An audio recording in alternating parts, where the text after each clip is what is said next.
Welcome to the CJ Moneyway Show podcast, the podcast show where we unlock potential one dream at a time. Today, we have another guest whose journey is truly worth hearing. Sit back, relax, and enjoy the Moneyway experience. What's up, my good people? Welcome to the CJ Moneyway Show in association with Believe Network, the podcast that brings you stories behind the success. Today, we have on the show a musician, producer, video maker, tour manager, audio engineer, and someone who refers to himself as a sex symbol. I got my man Juan Gonzalez on today. How you doing, Juan? I'm doing fine. Thanks for having me. Oh, man, that was a good one. So, Juan, man, to kick things off, man, tell us a little bit about yourself, about your background, and how did you get started in the music industry? Okay, so I was born in Tampa, Florida. My family were theater people. My mom and dad had a theater company. My dad was a director. My mom did a lot of the acting in the shows. And we would produce shows every year, like 4 major productions, and then side concerts, etc. And sometimes we would tour with those shows. So I grew up with that. By age 12, I was acting at age 3, did a bunch of shows, musicals, and then got involved in the backstage end of it and the learning of it, or the technical aspects of it. So by age 12, I was already stage managing the shows. And the only way you can rebel in a house like that is decide that you want to play rock and roll. So, I was like, well, yeah, I know you guys are into this musical theater thing, but I think I'm going to play rock and roll instead. So I bought a guitar. I had a job bagging groceries and I bought a guitar and started playing in bands, the usual thing. By age 20, I had been working in clubs for a couple of years, just doing backline and setting gear up. And by age 21, I was on my first world tour. I just happened to do a good enough job. Somebody picked me up, saw me, and said, "Hey, let's take you out." And that was it. And I basically stayed on the road for 22 years, off and on. I had a studio business where I would record not only my own music, but music for people that, for others. I opened it for clients. I started with a former bandmate, and I produced a bunch of records over those 22 years for myself and others. Some of my clients are bands that I toured with as well, and retired from the touring game at 44 when I had my first child. Yeah.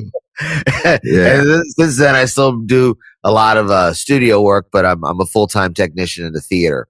Okay. Oh, so you did go back to the theater, huh? Went back to the theater, but we're primarily a concert venue. Like, for example, last night we had Yngwie Malmsteen. And if you don't know who that is, Yngwie Malmsteen he's the maestro. He's a legendary virtuoso guitarist and shredder. That's heavy metal classical music is the best way to describe it. Okay. Yeah. When I think of rock and roll, they got so many people going into the Rock and Roll Hall of Fame now. It's back in the day, it was a song, "I love rock and roll." Sure. I can't think of the chorus. With the good time, baby. Joan Jett, the Blackhearts. Cool. That's who that is? Yeah. Okay, yeah. That's not my lane, man. I'm more R&B and rap and things of that nature, man. So you know how it is. So Juan, man, you wear a lot of hats in this industry. Musician, producer, tour manager, and more. Which role do you enjoy the most and why? Oh, man, everything is rewarding in its own way. I mean, I love making my own music, but obviously it doesn't make as much money as working for existing artists, established artists, and utilizing the musical talents I have to help to make their job better or their shows better or whatever. So monetarily fulfilling, working for bands. Spiritually fulfilling, making music. Okay. Making music, is a game, so, and I know that I'm stunningly attractive and considered by most to be a sex symbol. But I'm kidding, of course. I put that in my bio just to force people to talk about it, but I mean, I'm not spring chicken, and and I don't have a bunch of zeros behind me. These days, to make it in the music industry, the right person with the right amount of money has to notice you, or you have to have enough money to make people notice you. One of the two. And it's always kind of been that way. It's just that the opportunities for people to make money are greatly reduced because the entirety of the music industry is greatly reduced as far as the ability for it to make money. So, with the advent of streaming and all the cool stuff that we enjoy, it actually forces a lot of artists to not be able to make music because they can't afford to anymore. This is why you see a lot of the older cats, like a lot of the older artists, they're going on the road. And you're like, wow, I haven't seen that guy in 20 years. Yeah, well, because he hasn't gotten a royalty check in 20 years either. You know what I mean? So, dude needs to update his bathroom. So he's on a little tour playing acoustic guitar and singing songs. Yeah. I mean, and I believe you too, because we have like we have a Hard Rock casino around here. And we got a Horseshoe casino. And since the Hard Rock came, man, there's been a lot of acts that's been coming this way, acts that you would normally see that come this way. You're like, wow, they coming to the Hard Rock, things of that nature. So I get it. You like, they got to get back out there and make them checks, man. Well, CJ, here's the thing. Back in the day, you would tour because it was basically a commercial for this piece of plastic that you wanted people to buy, whether it be a cassette, a CD, vinyl, whatever it is. They would come see you for $10 or whatever at the arena, and they get so excited that they would run to Camelot Music or any of the other chain, Peaches, whatever the record store chain was, and buy your record, right? So nowadays, since nobody's buying pieces of plastic, the bands, they go on tour and hope that you buy their record, but now it costs $100 to go see them or $120 to go see them because their guarantees have gone up. Because back in the day, your product was your record and your commercial was your tour. Nowadays, your record is your business card and your tour is your money and your VIP meet and greet is your cheese and your merchandise is the way you feed your family and so on and so forth. It's very expensive. The average cost, like a tour bus, you see like a tour bus, those things cost about $2,500 a day to keep on the ground and operating. That's fuel, rental, the cost of the driver's accommodations per day. All that stuff is expensive. So if you go to a tour and you see like 4 or 5 tour buses out there, multiply that by $2,500 and that gives you a base idea of how much money that tour needs to survive per day. And that's just paying for the bus. That's not paying for the band. That's not paying for your crew. That's not paying for their hotels. You know what I mean? Like it's expensive to get on the road these days. It's not like, and it was expensive back then too, except that your record label would cut you checks called tour support, right? That would go against your record royalties, of course, but you were selling records, so it didn't matter. So everybody kind of won. Yeah. So they win today, but they win in a different way. That makes sense. Okay. So now on average, you saying that it's $2,500 for a bus. So what about them fancy buses that they got to have all the amenities and everything? $3,500, $4,000 a day. Some of these buses are expensive. Wow. Yeah. And then the country guys buy them, right? They buy them. And they're talking about $750,000 to $1 million for a bus and, fully decked out, ready to rock. And the country guys, they buy them. They take whatever record advances and stuff that they get from their deals and they buy them and they live in them for like a year or two while they tour around. It's like their house. That's it. They're on the road, baby. Yeah.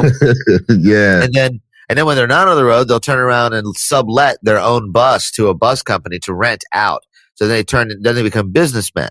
So now they're making a piece of the action from the rental of their tour bus because they're not on tour right now. Yeah, that's pretty smart. Just streams of income. That's how you do it. Money make money. So, Juan, earlier you said you've been in the game for like 22 years or no longer. I retired after 22 years from touring. I'm still around. You can't get rid of me. Yeah. I'm still around. I stopped touring because I had my first child at age 44. Okay. Yeah, that was my second one at 48. So I'll be 62 when the first one graduates high school. Man. But you still going strong at that age, man. I ain't gonna even ask you how. Well, I'm 52 now, right? Okay. So like I said, I got 10 more years before the first one graduates high school. But I like to joke that I did my midlife crisis in my 20s and 30s. Now I'm good. Now I'm Yeah, good. yeah. I'm ready to go here. I hear you. I think now my youngest boy, I had him, I was 36. I think I was 36. That's my youngest boy. I did all my dirt when I was in my 20s and early 30s. That's when my sexual peak had came into play. So Juan, let me ask you, man. So you retired after 22 years of touring, things like that, you still in the industry. Yeah. And so let me ask, how has your journey evolved over the years? You know, you've been in the music industry for a long time. Okay. Yes. And so through your journey, you know, like how did it evolve? Like before you first started until you retired from touring and things of that nature, and even the things that you're doing now? Yeah, well, I was lucky enough to get on my first tour, like on a bus tour, which is nice. But, you know, I stepped down, went to Vans, did like the punk rock scene touring kind of stuff for a little while, and then got back, you know, doing bigger stuff as the bands that you work for get bigger, you know? And then I would skip and I worked for very, very high end productions. I worked for a national Broadway tour for a short period of time, which was a big, you know, it's like 6-truck production. That's 6 tractor trailers, and then they fly the cast and crew everywhere, that kind of thing. So, I mean, I've been able to do all kinds of really neat stuff, a lot of professional milestones for myself, you know, making records that were reviewed in major magazines and publications and making records that sold a lot. Those are really great milestones. It's really funny. I quickly traded all of it in as soon as I found out I was having my first kid. Mm-hmm. You know, I was like, all right, yeah, because in theory I could have just stayed what I was doing, but then I would never see him. So it was one of those things, mate, where I was actually touring at the time. I get a phone call from my wife, and she says, you know, that the sonogram, everything's good. We're good to go here, and it's a boy. And I'm like, okay.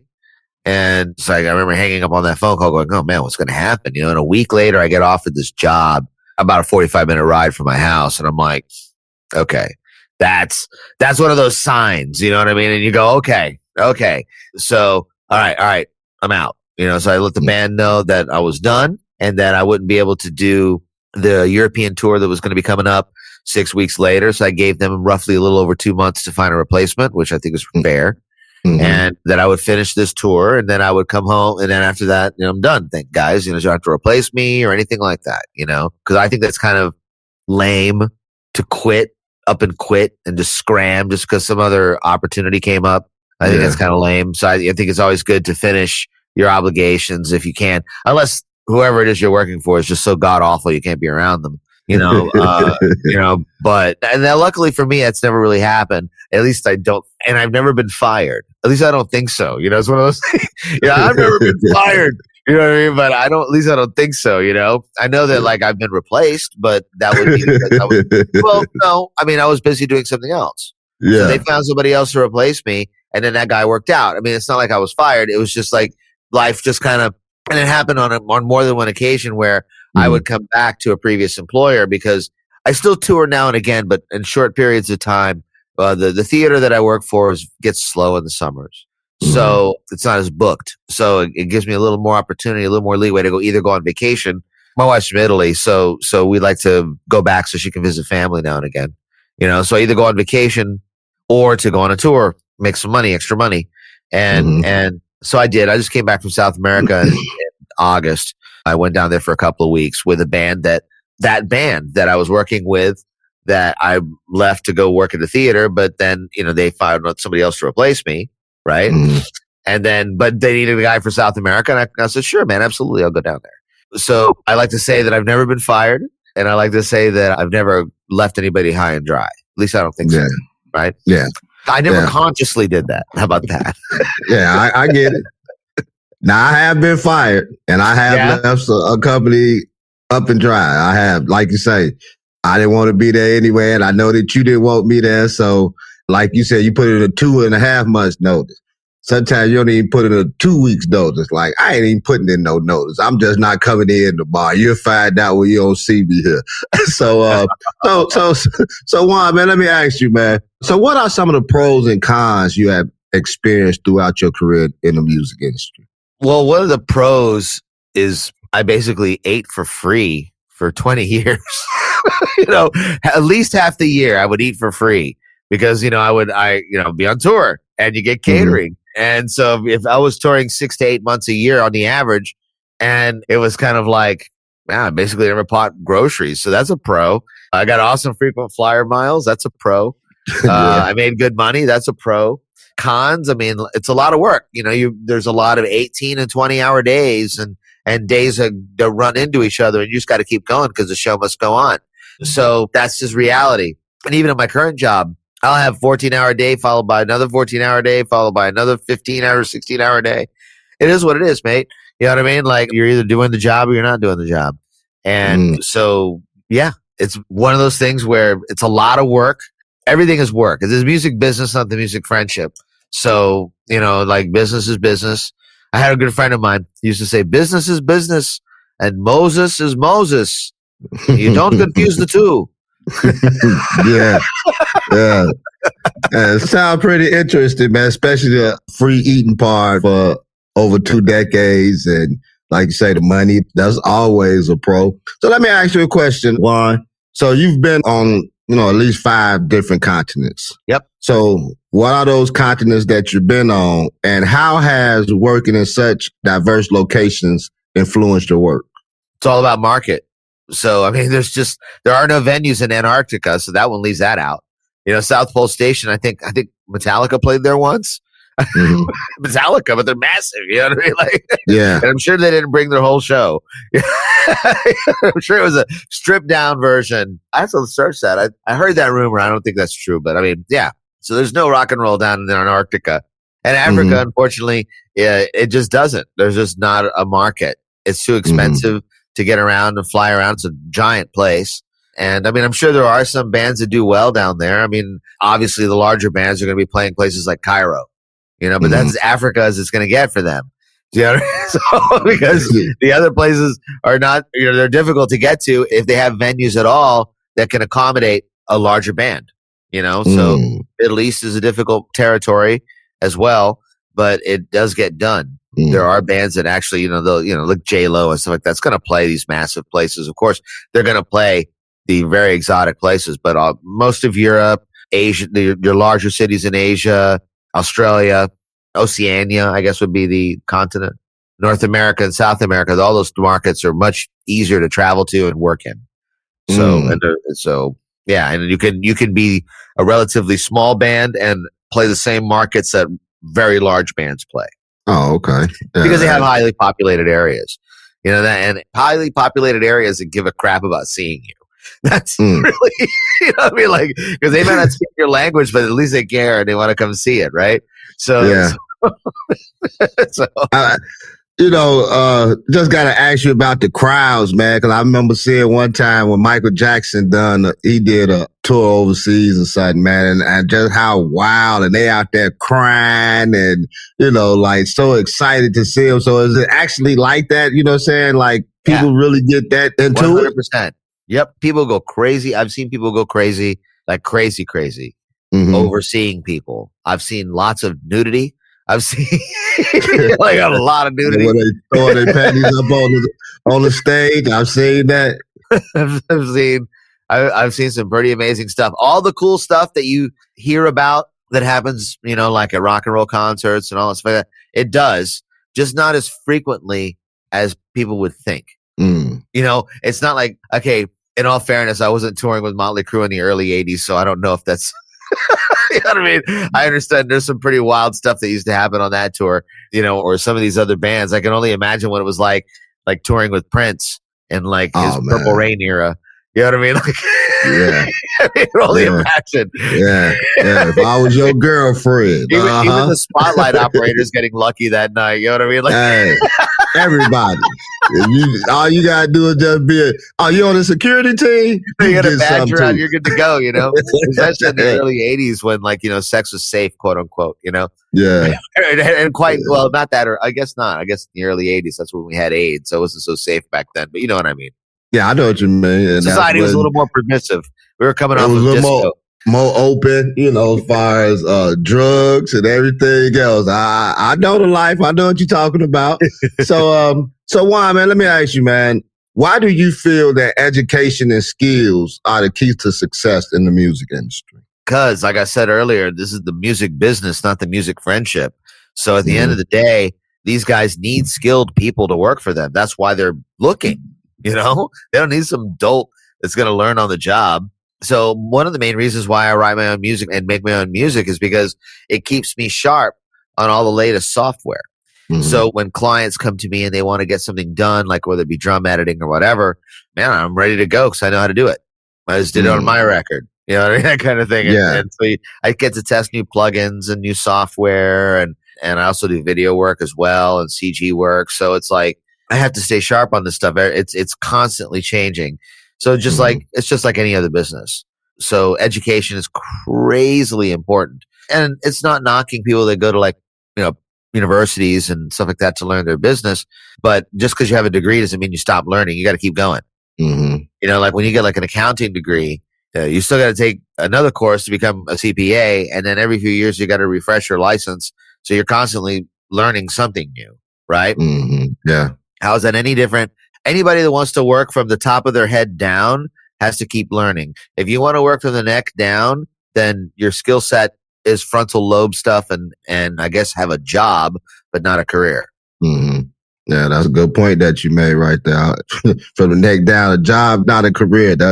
Never heard that one. But so let me ask you, Juan, what advice would you give to individuals today who are trying to break into the music industry?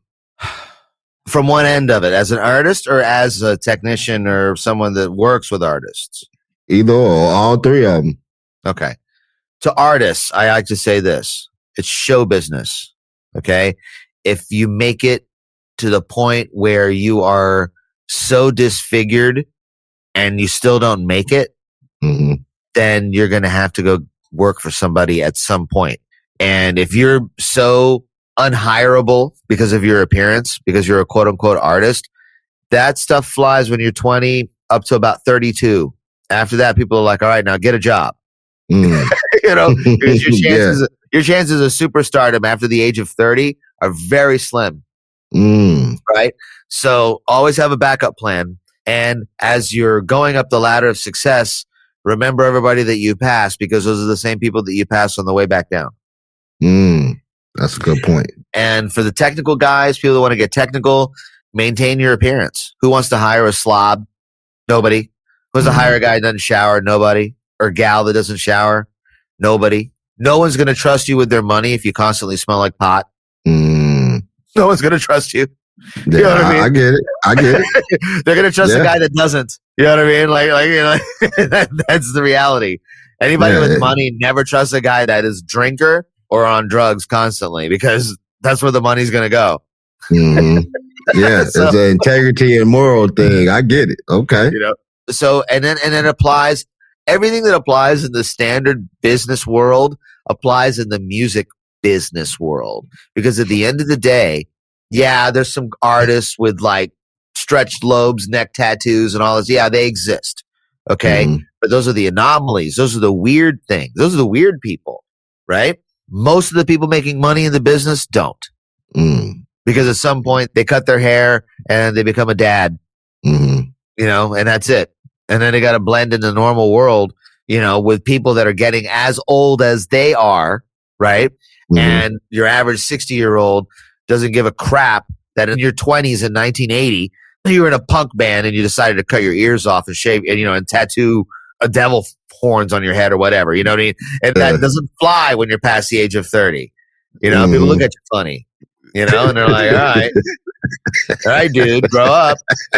You know what I mean? Yeah. Hey, let me ask you, what about those, how they had them big old holes in their ears? They're called gauges. They call them gauges. Yeah. So can they ever be reversed? Like you said, you get to the age of 30 or whatnot. Can that be reversed? Could they ever close? They don't ever close fully. From what I understand, they have to literally cut off that part of the ear and then they sew it back together. So yeah, it's kind of a permanent thing. Yeah, cause I ain't gonna say nothing, but like you said earlier, some things are just weird. It's weird, man. And it's cool. I mean, whatever anybody's into, I'm fine with it. I'm fine with whatever anybody's into as long as you can pay for it. Okay, don't turn yourself into a pincushion and don't turn yourself into a work of art and then demand that I pay for you to live because you'd made bad choices. I didn't. So, Hey.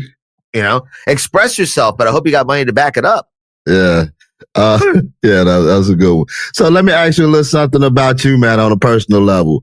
Tell us about your passion for science fiction and how does that influence your creativity and your work? Well, I always loved sci-fi. Growing up, it's Star Trek, Star Wars, all that stuff. Those afternoon cartoons, every anime, everything that I write about in my music, because I'm just a big kid at heart, and I still collect toys, man. Look at this, ridiculous. I'm so excited. I found this guy on Temu for like $10. I was like, man, what Transformer? Well, this is actually from the show Macross from Japan, and it was translated into a show called Robotech here in the United States. But I found this on Temu for $10, and it is a cheap plastic piece of crap. And I've transformed it once, and now it's going to fall apart if I transform it again. But it looks cool, and for $10, it was worth it. The actual Japanese toy that this is modeled from is about $210. So I think I got a bargain. But that's using girl math because I can't really do anything with it. You know what I mean? Yeah, definitely so I a transformed bargain. it once, and it's holding. So I'm just going to put it off to the side here before it disintegrates in my hand. Oh, man. Temu. It's cheap, but did you really want it to begin with? Like that's like their slogan or something. I know all about Temu. I got some hoodies from there. I actually like their hoodies, man. It'd be good quality, and nice, if you leave them behind, stuff. you're not that mad. You know what I mean? Oh man, I left it behind on the bus, or oh shoot, I left it on the airplane. Nah, it's $5. Or if it fade out, if it fade out after a while, it's like, it was only $7. I just go get me another one, So Temu, you shop like a millionaire on there. So, so Juan, I just got one more question for you, man. And this is another personal question about yourself. Your album, Cosmic Punch, has been making a lot of waves out here, man. So tell us a little bit about the inspiration behind it and what can listeners expect from it? Well, this new record, like the record previous to it, is basically just each song is a different nerdy thing. On this record, I sing about Star Trek and anime and cartoons and famous TV writers and pop culture and just fun. I believe in having fun with music. A lot of my records, it's one of those things. I mean, I don't make a lot of money on my records. I always like to joke that like all my royalties pay my power for a few months. But I mean, like, I'm not touring. That's where the money is, like I said, but primarily the records, because I am an older guy, and I hope I'll be able to meet my grandchildren at some point. I hope it. I definitely know I'll never be great grandchildren. I'm not that cool unless they start downloading people into the servers or whatever. Yeah. But so making my records is kind of like a testament, because they're it's published, so it's all over the world. So it's a testament that I was here, so that like my grandkids, my great grandkids, they can listen to this music. And they can all say like, wow, this is just terrible. I can't believe this is awful. How awful great granddad is at this. You know what I mean? And that's my hope. I hope to be deprecated by my great grandchildren long after I'm gone. And I want their parents to force them to listen to this. And say, listen to this. This is where you come from. Okay. So that's the foundation that your great granddaddy said. It's a long distance troll. It's like I'm really planning this troll like really far in advance. Oh man, that's funny. And the music videos too, which is why I act like a complete ass on them. You know what I mean? Like I'm such a nerd. I'm such a jerk. I'm dancing around like some sexy guy. It's fun because down the road they're going to be really embarrassed, and it's going to be great. Like right now, my 4-year-old think that I'm a rock star, which is awesome. I highly recommend having your children think that you're a rock star. But as they get older, they're going to realize what a total dork I am. And it's going to ruin everything. when my sons start dating and their girlfriends come over for the first time, to be like, hey, check out my new record. Oh man, just embarrass the heck out of them, huh? Boy, you crazy. Yes. Check out, you want to be in my video? Oh man. So hey man, I appreciate you coming on, man, giving us some laughs and some humor and some insights on this business music industry for these funny videos, man. What can we find them at? What can we find your music at? Because I got to go online and go look at one of these funny videos. Okay, so my YouTube channel is Punchiest, Punchiest. So at Punchiest, right? You have to, if you can do a search and you can do a search filter for channel and you'll find it. And my latest video is I Love Anime. And then I've got a bunch of lyric videos from the record, and that's where all the videos that I've ever done for either for myself or for other people are there. And it's just kind of fun. And cosmicpunch.com to find links to the music and all the records and my other projects as well. So, and for all your listeners that don't go to either of these links, just remember, this is why everybody hates you, because you're this kind of person that doesn't visit my links. Yeah. So this is why everybody hates you and thinks you're a terrible person. So, in case you're wondering. Nothing like that. It's a new type of ad campaign where you threaten and insult people to listen to your stuff. Only you, man. Only you. Hey, so Juan, man, you got any advice or anything, man, you'd like to share with us before we get out of here, man? The best advice I could ever give anybody is, yeah, it sucks, but that's why they call it work. Hey, you heard it right here on the CJ Moneyway Show by Juan Gonzalez. He said it sucks. That's why everybody works. And go check out his nerdy videos on YouTube. Check my man Juan out, the man that said that he wants his great-great-grandkids to not like his music. That's why he's putting it out. You have been listening to the CJ Moneyway Show with your boy CJ Moneyway. We out of here. Peace. Thank you for listening to the CJ Moneyway Show. Don't forget to share this episode with your friends, leave a comment, and drop a review. Be sure to tune in every Tuesday and Friday for more inspiring journeys. Who knows? Your story might be next.